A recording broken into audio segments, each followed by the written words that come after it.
Hey guys, let's talk about Jessica X.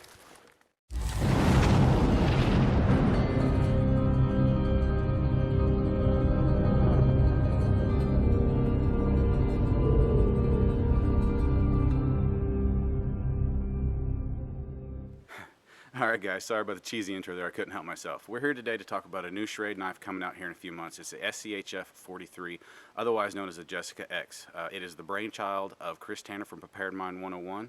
But before we get into the knife itself, I want to back up just a little bit and explain the Gauntlet process to you guys. Most of you guys probably already know what it is, but for those that don't, the Gauntlet process is nothing more than several YouTube channels. Most of them are straight up review channels. Some of them just kind of mix reviews into their regular content every once in a while. It is another brainchild of Chris Tanner from Preparedmind101. Simply put, the Gauntlet is to alleviate the appearance of bias on a YouTube review, because a lot of folks know that some YouTube channels get free gear from companies to do reviews. Well, if the gear's free, how can the review be unbiased? You know, hey, it's free gear, I gotta say something good about it, right? Well, the idea here is that the company that's interested in a review will send out one piece of gear and it will pass through all of the YouTube channels. So it does two things. We don't get to keep the gear, and also you guys get to see an accelerated view of how well that gear holds up under certain levels of abuse and other skill sets and just even personal preferences of those YouTube channels. Anyway, now that that's out of the way, let's show you the knife. It is a Schrade SCHF43 or Jessica X. As you can see, it's got Chris Tanner's logo on it. This knife is a monster, guys. There is a very specific design purpose behind this knife. This knife is meant to be a wood processor, nothing more, nothing less. It looks like a beast. There is a very well thought out design behind it.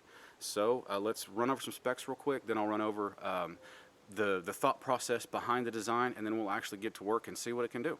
Let's go with quick specs first. The usable space on the handle for a normal grip, quote unquote, is just shy of 6 inches. If you include the choil, it is right at 8 inches. Blade length, cutting edge is 8 inches long. Blade itself, including choil, is just shy of 9 inches long. And a 17.5 inch looks like overall length of the blade itself. Now, let's go to the thought process behind this blade, or the design. Alright folks, let's talk about the design itself, the thought process behind it, and the three gripping techniques or styles that are built into this design. First and foremost, if you want to get as much power out of each chop as you can, the blade is designed to grip back here so you can get as much torque behind the blade as you swing it down into whatever material you're chopping as you can.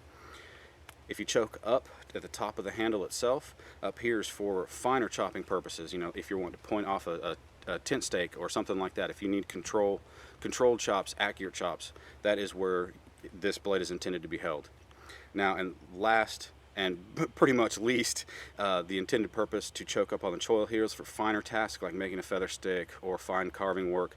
That isn't necessarily the intent of this knife, but this is built in, so if you want to use it for that, you can kind of sub it in for a smaller Bushcraft style blade. One more thing I want to broach here before we get into the in-use portion of this review. There was another blade that came through the Gauntlet that one of the reviewers changed the cutting edge bevel of the knife to make it more user-friendly. Well, some viewers thought that was unfair because it wasn't, you know, as the knife went on, it was no longer a factory style blade, so they weren't getting a fresh perspective, so to speak, from each reviewer.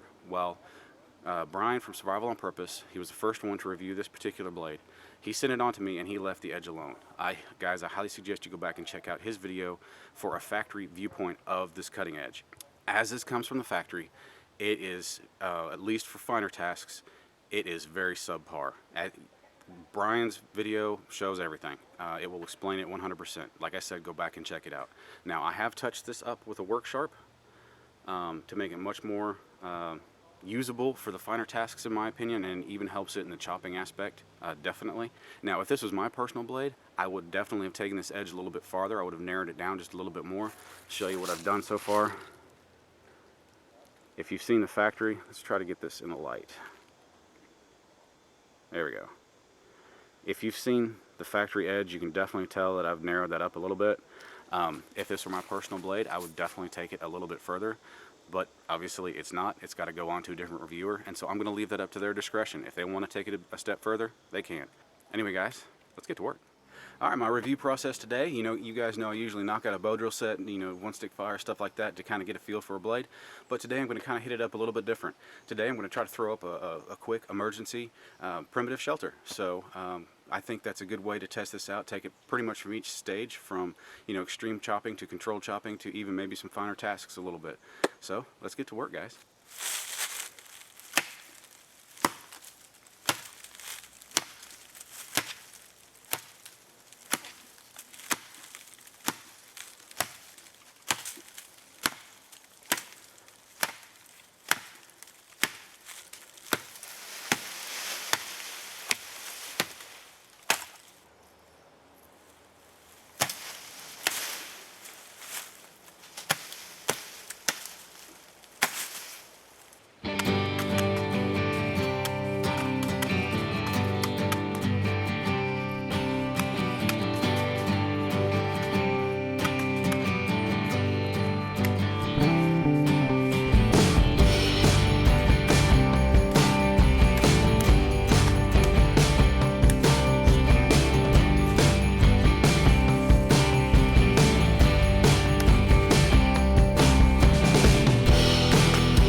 Another thing I failed to mention, guys, is he did design this knife specifically to withstand the tortures of batoning.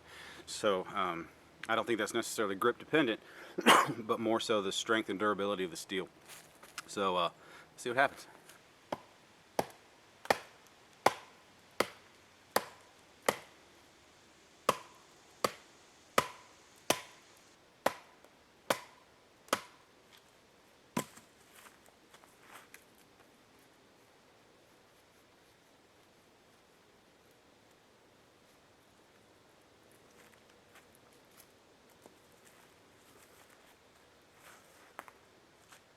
I'm just removing some inner material so I can shove a brace pole in there.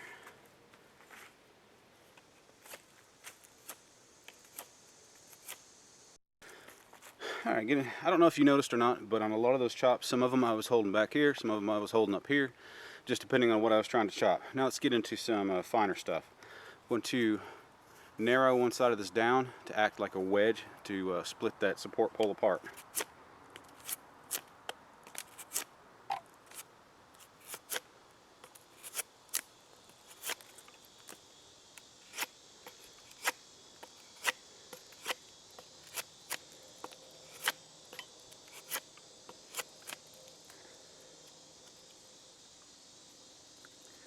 Flatten at the top.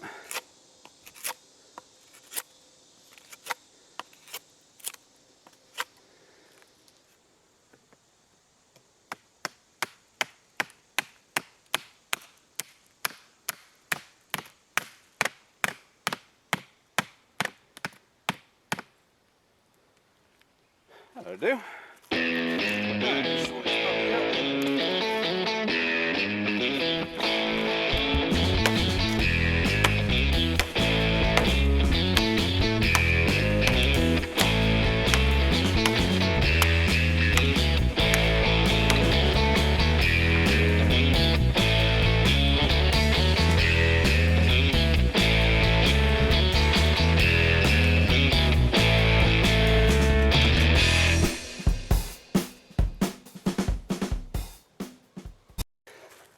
Quick tip, folks, this is the base, or this would be the end of the so-called roof.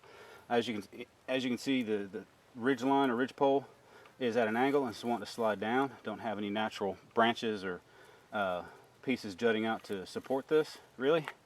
This is just a piece of bark I stripped off a poplar tree, split it down the middle. Now keep in mind, this is just a quick emergency shelter. No need to back up and make a huge amount of natural cordage or time, or invest that kind of time. Split it, drape it over. You don't need a whole lot of force to keep this on. Just tie it and it binds and basically stops the split up here, and you have enough of a support to base the rest of your roof on.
Alright guys, welcome to my humble abode.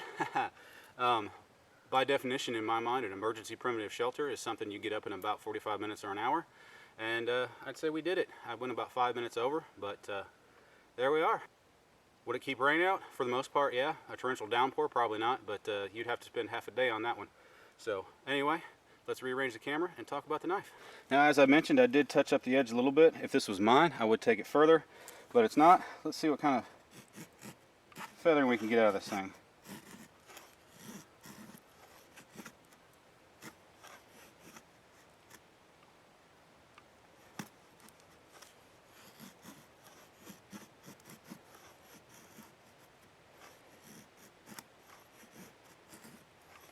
Well, it's certainly not as controllable as bushcraft knives that I'm used to.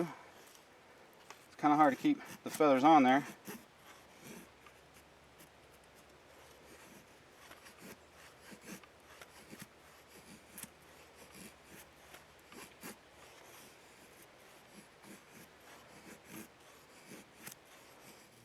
Now, that is definitely not pretty and definitely not my best feather stick, but you could easily start a fire with that. Alright guys, let's talk about the knife. How did it perform? It performed really well. You know, I've done this test or exercise before several times, you know, with an axe only, with a regular bushcraft knife only, a combination of the two, and I have to say, the only way you could beat the time that was accomplished with this knife was with an axe and a knife. And then, even then, it would be close. So, as a one tool to perform two tools jobs, it does a really good job. Is it great at fine work? No. Is it great at big, heavier work? It's not the best. You know, a blade will never substitute itself for an axe. That's just the way it is. But if you put those two together, are the drawbacks worth more than the positives, or the positives worth more than the negatives? Well, that's really boils down to personal preference, really, and probably what you're doing and your environment. For me, to mix the tools for light to medium work, as far as doing something like this, yeah, it's nice just to have one tool to grab. I don't have to keep track of two. You know, I have the same tool, you know, have one tool in my hand to perform two different size jobs. So it's nice. Now, to discuss some of the previous reviews, one thing I like about the Gauntlet is our reviews kind of build off of each other. And just have different personal opinions come in, whether they agree or not. I think it's cool. A couple of guys noted that the handle, especially back around here and across the top where the tang goes through these rubber scales or grips or whatnot, that it was aggressive and probably would cause a blister or a hot spot. I don't find that, but I'm one of those guys, I really don't like to wear gloves, and so my hands are fairly calloused from being out in the woods doing stuff like this. So that may be me. The only other negative I can think right off the top of my head that guys came up with was the edge, and we've already gone over that. I fixed that for the most part. Like I said again, if this was my personal blade, I'd probably go ahead and take that changing of the edge bevel a little bit further, but you know, that's going to be up to Mike at Blue Mountain Bushcraft and Outdoors. This is where this knife is heading next. So, the only negative that I have come up with this blade, I mean, as far as a real negative that is outside of what I would consider a personal preference of mine, need to tight those screws, boys. At some point in time, that sucker flew right out. I don't know if it broke. Well, no, it didn't break. It just came loose and flew out, and I have absolutely no idea where it is. You may have noticed, I don't know what footage is going to make the cut, but many times I'd have to stop chopping and use my thumb and push that other screw back in just to keep it there.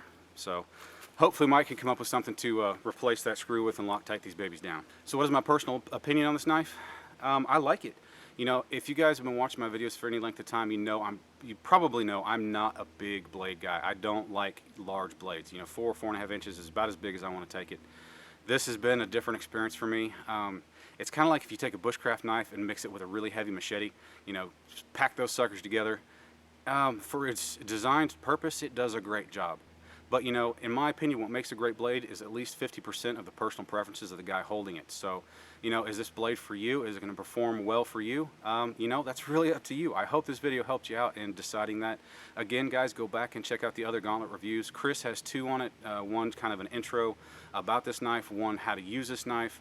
I believe John with Wingman115 has one out there just showing some chopping and just some practical uses of the blade, and I know Brian with Survival on Purpose has a good one on this as well, and it did pass his balance test, by the way. Anyway, guys, thank you very much for joining me today. I've had a lot of fun. If you enjoyed this video or found the video helpful, would you go ahead and hit that like button for me? It would help me out a lot. If you want to keep track of what my side of the Gauntlet's doing or just find out what other projects I have going on, go ahead and hit that subscribe button as well. And guys, I encourage you to go ahead and hit up the comments section of this video. I enjoy the conversation that gets started after these videos and reviews. But anyway, guys, again, thanks for being here, and I will see you next time.